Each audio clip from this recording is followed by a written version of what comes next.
More than 8 years of war have taken an immeasurable toll on Syria and its people. One sector of society who is suffering amid serious crisis and deserves more attention is its women. According to conflict monitors, more than 27,000 women and girls have been killed in Syria since 2011. But those numbers barely scratch the surface of the suffering and strain imposed upon Syrian women in recent years.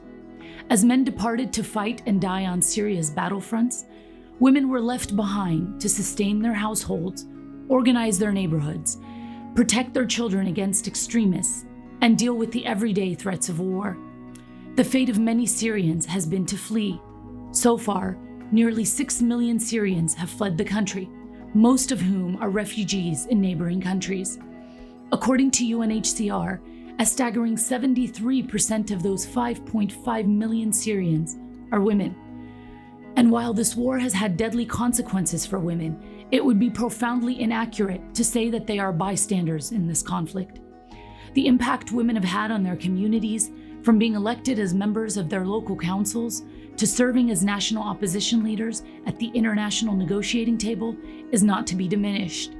Women have organized themselves at the local, provincial, and national levels to better provide for their communities and to advocate to world leaders on how to improve international Syria policy.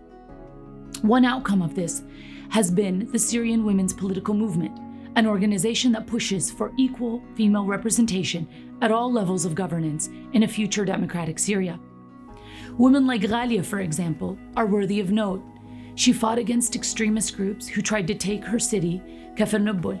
Ghalia was actively involved in delivering humanitarian aid during the many years of heavy bombardment.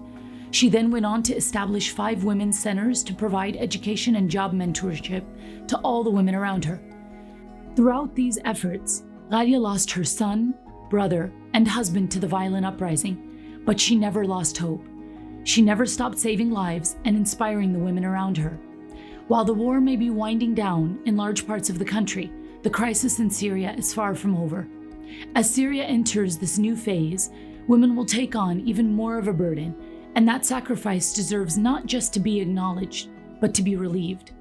It's time we helped give women like Ghalia the ability to build something that will not be bombed or destroyed.